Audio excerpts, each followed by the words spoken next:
Sagun setak johar sanam nyanyele koge ing pasta khona sagun setak johar ar teheny do kanthar le pithe lagid a ona kanthar pithe tegele nasta lagid a setak do kanthar ge ing pithe lagid a patla kini patiya ar kanthar ko sipiting pitheya cholo tobe ona ge nyel lagi chekeng pithe hola le agu le a ona kanthar do hola do bale benaw dare ka teheny le benaw lagid a ona tege hak le nasta le chara da setak rege le teheny do le pithe lagid Head asal bunga do kanthar bili ato ada abu santar hopon do kanthar mo jom gya ado ona tege teheny do ona kanthar gele pithe lagi kanthar pithe tegele nasta lagi at patara pati ing keti diso me chala len taleya beta joba sakam agu tara ka ade ing de tale kanthar bo pithe kanthar pithe chika buje ade patara ing benai da patara ing benai te nore kanthar ing pithe santar hopon kanthar pithe santar pun tu jatuh ibu pithe ya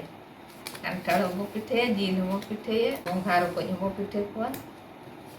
patara gi pati dah itu cari man sakam ni laga man juga bol nyok patara ini patara yang pati huye pithe ya lagi jom lagi patara tu miten kate sakam le laga agar pithe lagi tu sakam dariya nyok laga huye atau nanti double kate laga ya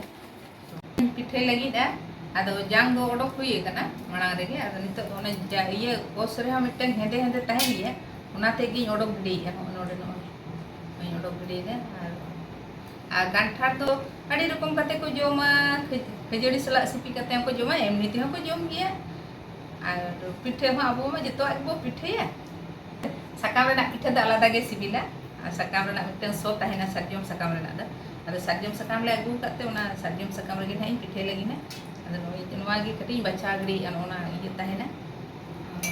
jang salak na do tahena ado wenang ma bang uduk huile na jang tet gi na do uduk hui kana ar hede kati tahen ye to ona bang uduk gri kan ona kati kal kadra chu bujhe abes unka ba jano on wajin si uduk gri ka na ni enne bulung i laga kana kai thara bulung do bang laga reho ganok dia hunang ado indo kai thara laga kana kai tala mi kim trigan gejer nyoge gejer do holong i laga bikin holong cek mo bay abu ka sikat ko ba koy jom na tana jom na da babu jom sip maka pura best kira jadi selama nungka ge sipi kate ko jom nada holong salak dak do bako laga dak do bang laga lekhan ge dak laga ka sabur wato holong tik iya makan thar tege ko iya sipi mar ma dak ma menak gitu jahan masla ko do nuar do bako laga onka do mosla apa ini apa laga ge jo ko bain pada ya ona leki bako laga na to bain pada ya laga giat hoito in to bain laga arki inya nyel kade ya to pahil bai laga ado hoito obhab jalate bai laga ta hai ona to bain pada ya tabe bai laga thai ya नहीं खड़ा holong ke sipi ke to pithe ale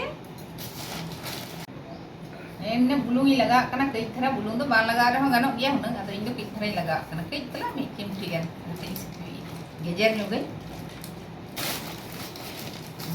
ndak itu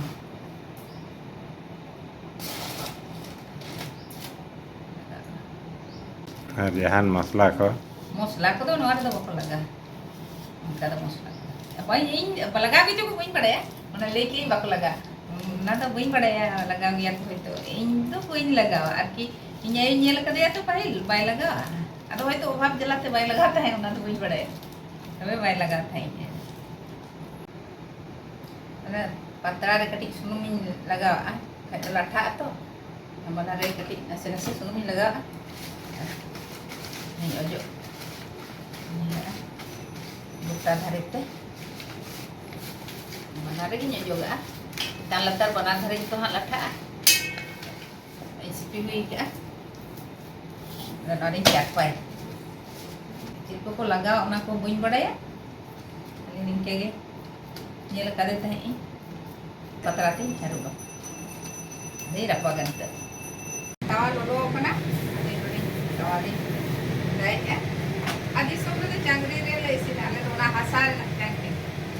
Ar node do cangkri ko karen nyama ar noa gas cooler re cangkri ko bai tik bangga. Ar adinte kadin ken nyoga. Ar aste aste isin huyuga. Yul ko do kom nyo huyuga. Julen kando rogo acitan abi te beragi tahe aste aste isi gane nyudo ami khari pore noa ni khare silen ka han khari nyudo isin kiya kanthar pithe ini ado kanthar pithe kicak kati itu ya atha gaya to kanthar pithe ta do unka chehra do jahan pithe leka do ba kicak adale joman hat nit ab betai baba kanthar pithe jomet taleya pil kana hari jor sudah sari sari ge ini jadi sari ini metu alam jom coba ya ada kata ini ada yang lagi ada sari game lagi